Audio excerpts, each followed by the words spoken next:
Dustin, you're always so color coordinated. You're a magic garden gnome. Has anyone ever called you a magic garden gnome? You'd have. But no, I mean, am I the first person to notice that you look like a garden gnome? Probably not. I mean, I'm me every week, every day. You know. No one said that? I've probably heard something similar. I have a shirt with a gnome on it smoking a giant banger, you know, and sometimes I wear that too and just embrace it. Gnomes are for sure stoners. I'll try to wear a matching hat to the hat on the shirt. I do respect your color coordination. We talked about that today. I've never seen you in the few times that we've worked together without some fun, colorful situation. Sometimes it's just like the socks to the shirt, but like no, now you're a full blown. You know what it is, sincerely, right now? Depression. Like, it's the opposite. Is it? No, I'm just kidding. I'm like, hey, this is the Comedy Club podcast. This is Dustin Kaufman with Jessimae Peluso. Follow us, hit subscribe. Please subscribe, share with your friends.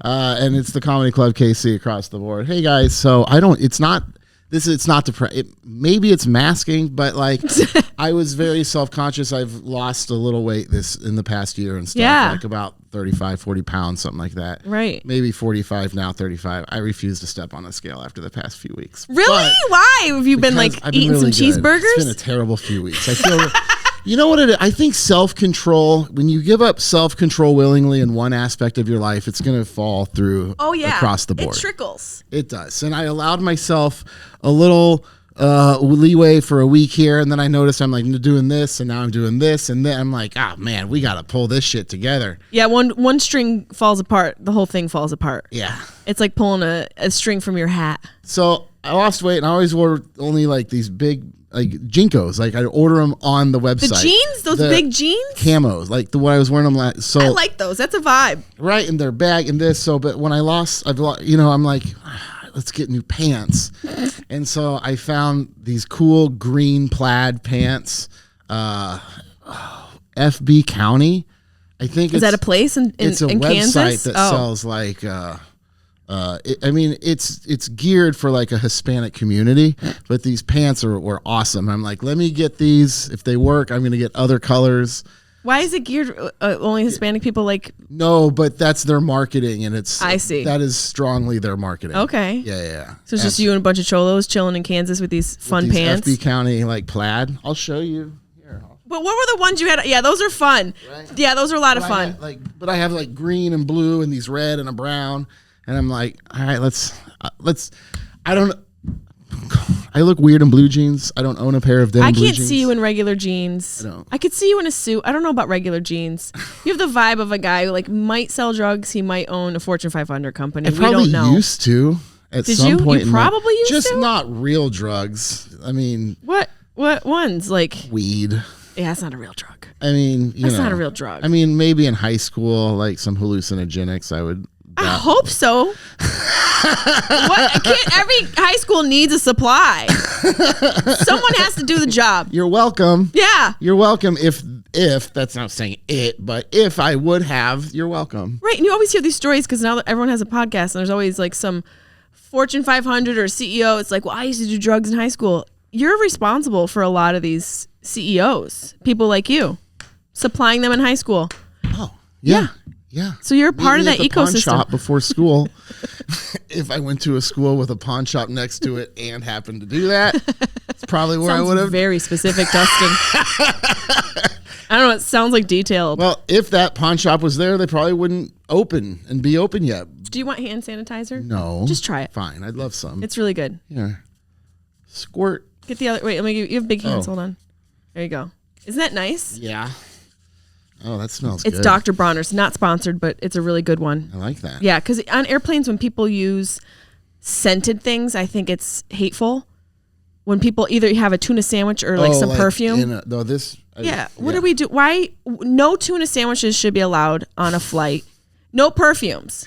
If you don't like mint, you walk into the ocean. Dude, my youngest, he's 9, doesn't like mint, anything, and is so picky about his toothpaste. Tell him to go into the ocean. Like, here's some Junior Mints and some Crest. Figure it out, man. He doesn't like toothpaste? He doesn't like mint. So it's like finding like a non-mint flavored Oh, remember bubblegum toothpaste? As a kid, they don't make that for adults. It's also like a weird, like, I feel like that's a dentist thing. They do sell it. Yeah, I mean, it's for kids, but it's not. If you use it, you can use it.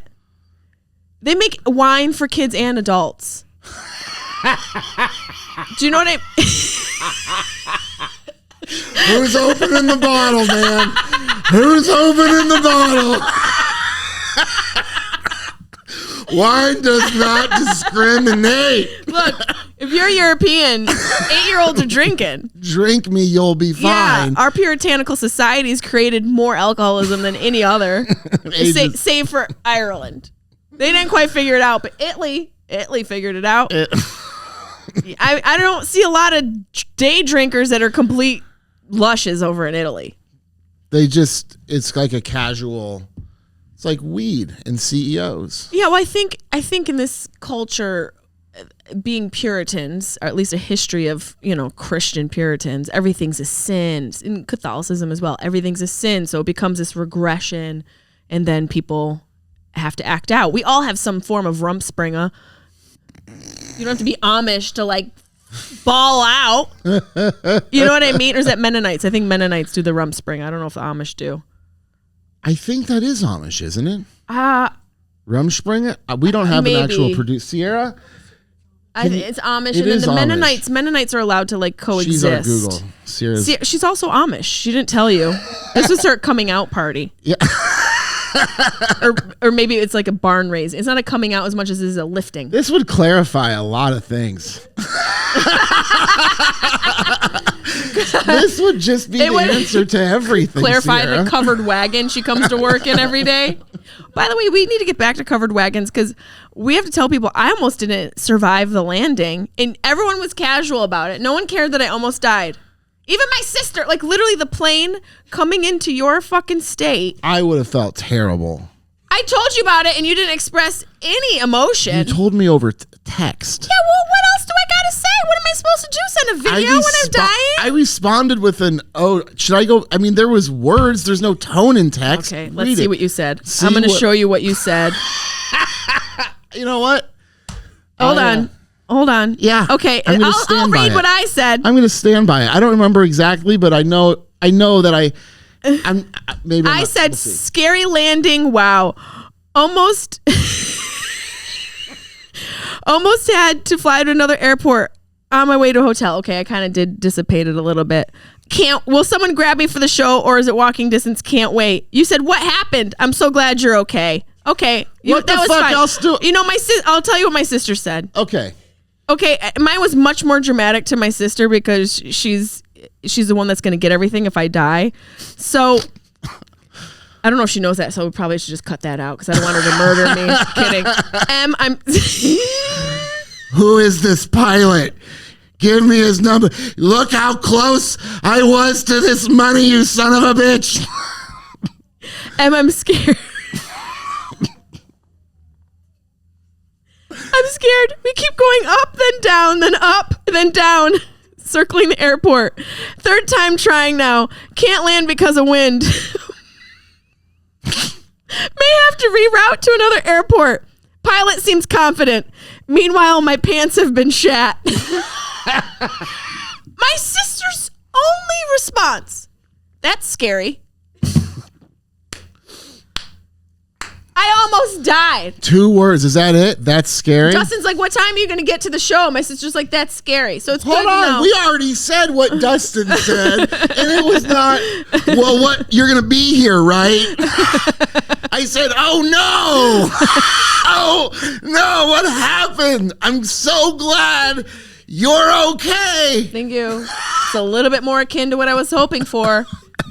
I just want to know that if I die, someone will miss me. It doesn't have the right tone. Like, give me communication is tone. What happened on the airplane? Tell me. I'm so glad you're okay, Jessimae. It's better. That's better. Well, this relationship's going to give me an aneurysm. All I'm saying is that's better. Closer. Getting warmer. So yeah, I almost died. Denzel was flying the plane. But did you? It was you on an air.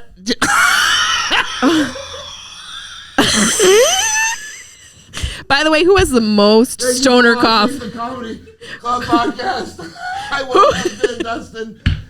Whose laugh sounds more like a stoner? Mine that shorts out. I sound like a Bridgestone running out of air. You sound like you're laughing through ocean water.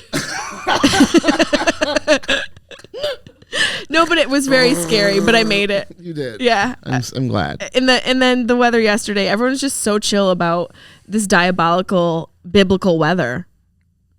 Yesterday was crazy. It was insane.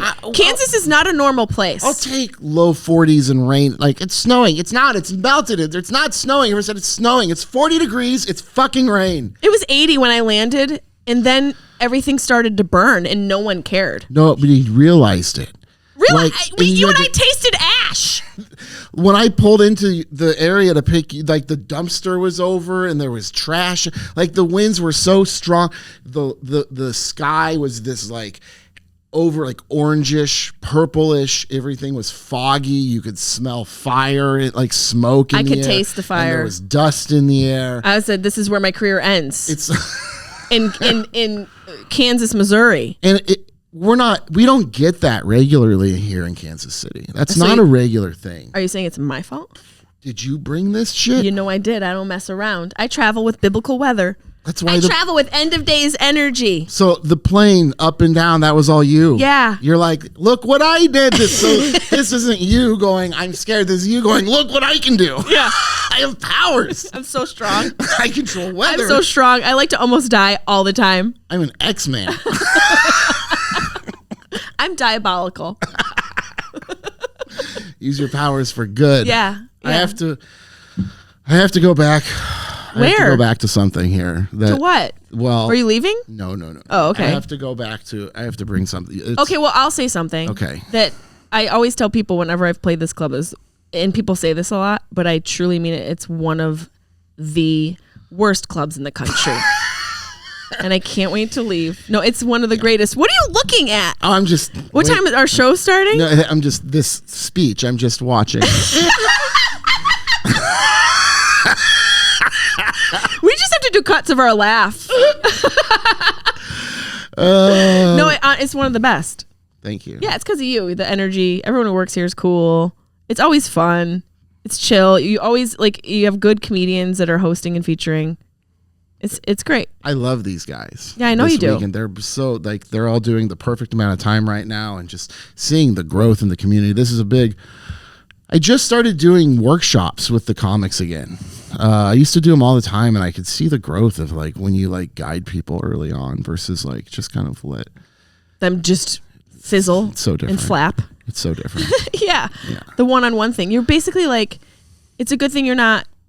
This is a great place for a pedophile, but it's a good thing you're not a pedophile. Thank you. You know? It's like a compliment. Yeah. Yeah. It's like you could have I can't always pedophile camp here. If you said I like your shirt, I'd be like, are you calling me fat? Right? But I can read that you're not a pedophile. Yeah, you're not you don't have pedophile energy at all. Wow. Thank you. Yeah. You're welcome. Real. I appreciate that. I'm pretty good at complimenting. I feel complimented.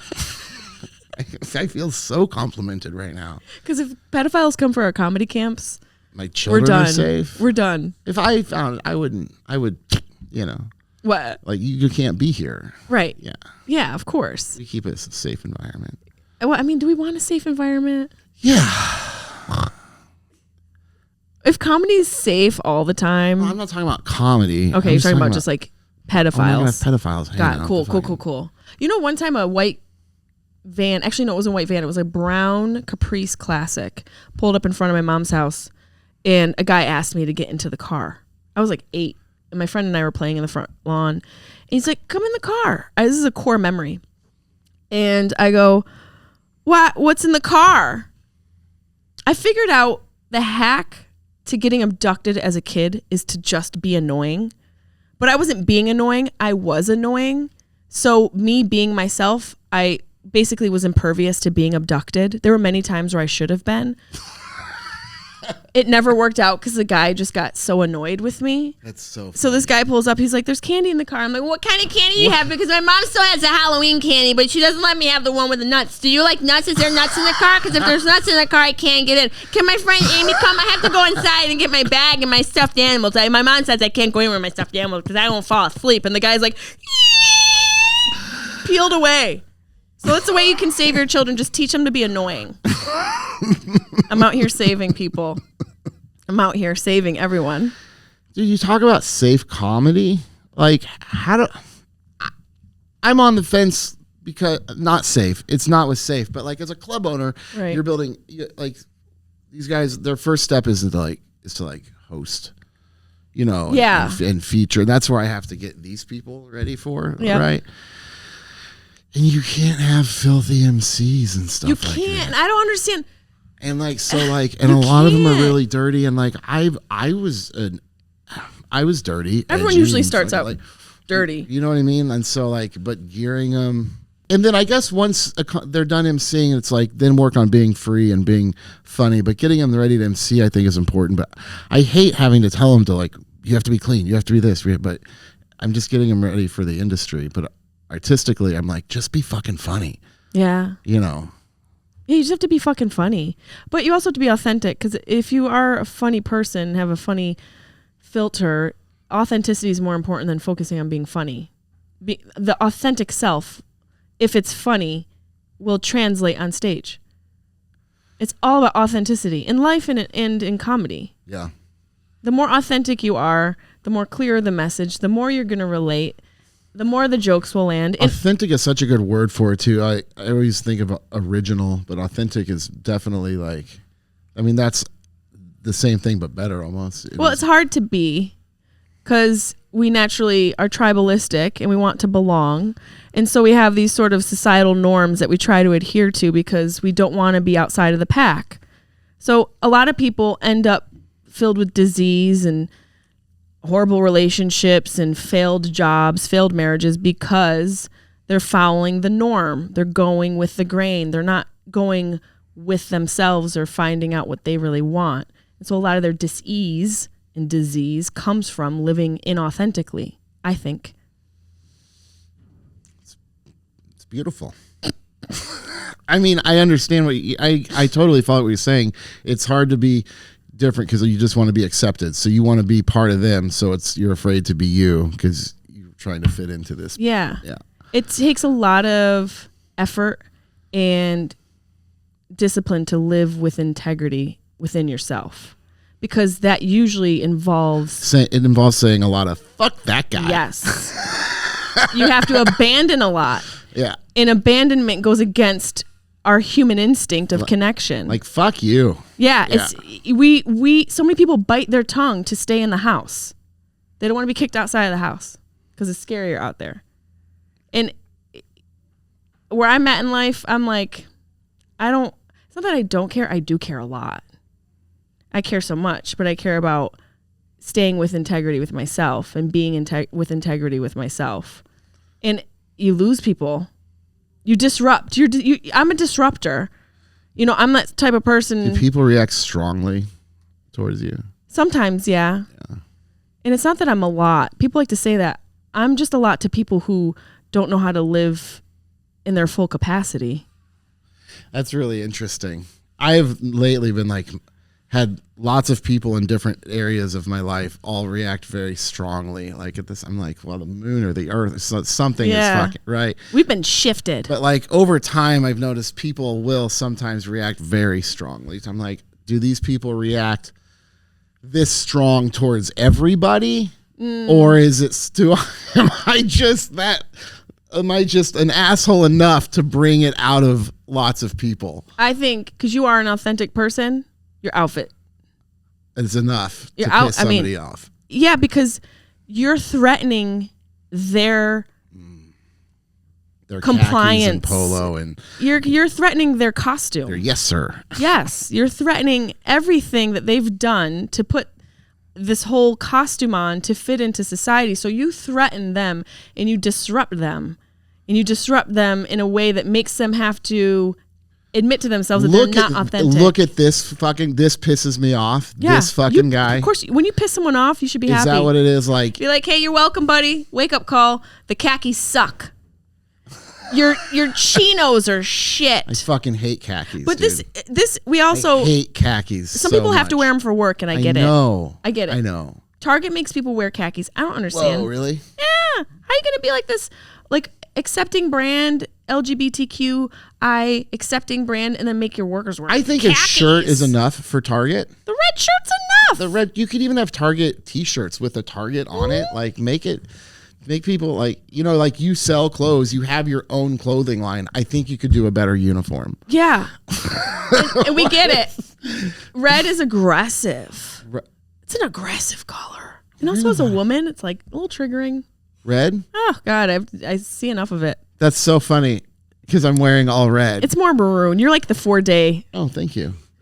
Girls will get it. You're the 4th day. Maybe even like the 7th when you're like, it's still here. The 9th day, you're like 8th. There's nothing. The 9th day, you're like, oh my God, I think I'm dying. That's your color. Sierra gets it. You might get it too.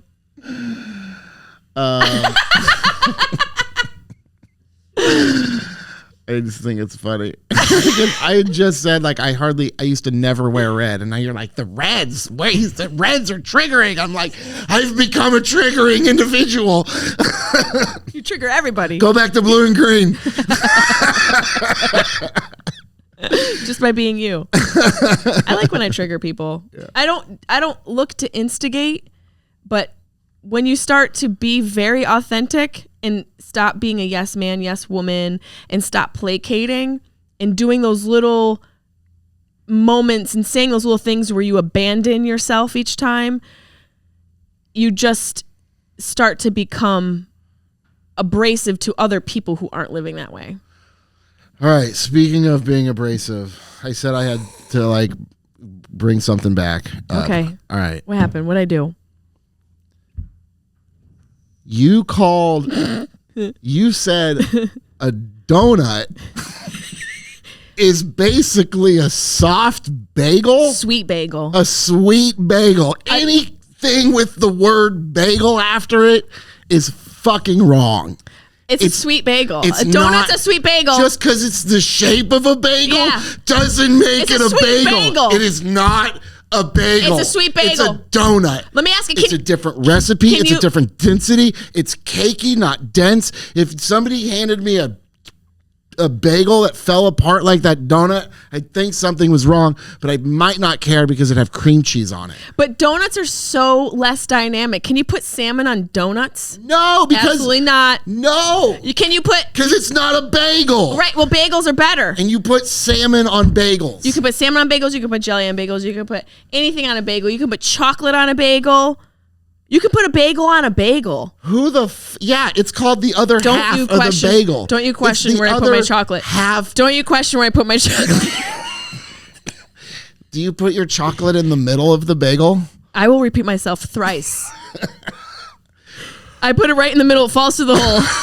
Right onto my donut, which is sitting underneath the bagel. Nobody's putting chocolate on a bagel. Can I quote you on that? Who's putting chocolate? Can I quote you on that? Yeah.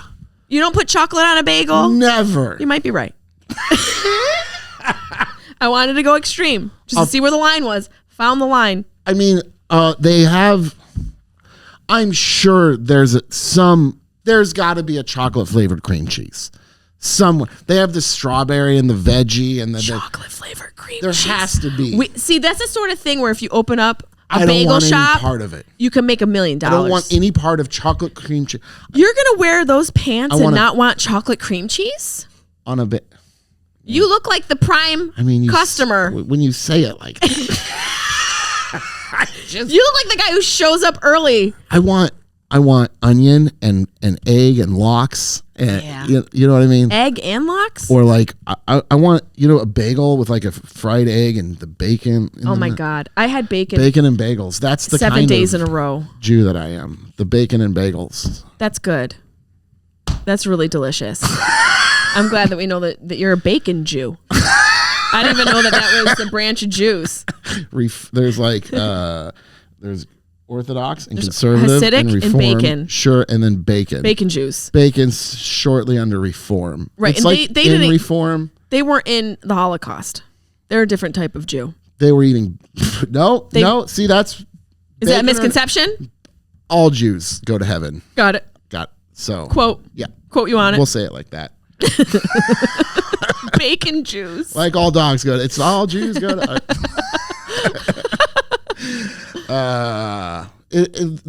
Because the middle. Oh, the show's starting. It is starting. Yeah, Bacon Jew. Yeah. Yeah. All right. We're gonna wrap this up. Let you go down. You'll be on in about 35 minutes. I will. Is there anything else you want to say? Jessimae, this is wonderful. You're one of the greats. You really are. Doing this. I knew this was going to be a fun half hour. We'll have to do like a full. Somehow find time to do a full one. Maybe you can do remotely come and do my podcast via Zoom. You can record right in here with a video, can't you? Yeah. Okay. Yeah. We'll do it. Well, I'm going to go do another show downstairs. People follow you? You can follow me at jessimae.com. You can see me on the road. Check out my Sharp Tongue podcast. There's also a grief survival guide in there if you're going through loss. I make loss funny and light. And a portion of however you support me goes towards Alzheimer's Association and Hilarity for Charity, which is Seth Rogen and Lauren Rogen's foundation. It helps families get some funding while they're going through dealing with Alzheimer's disease. That's awesome. Yeah. All right. Trying to give back a little bit. All right. And give a little bit back, you know what I'm saying? Follow everything she said. Follow all the places she said to follow. Except follow that ass to the next town. I'm going on Jessie. stage. Goodbye. I'm a celebrity. I almost died. Nobody cares.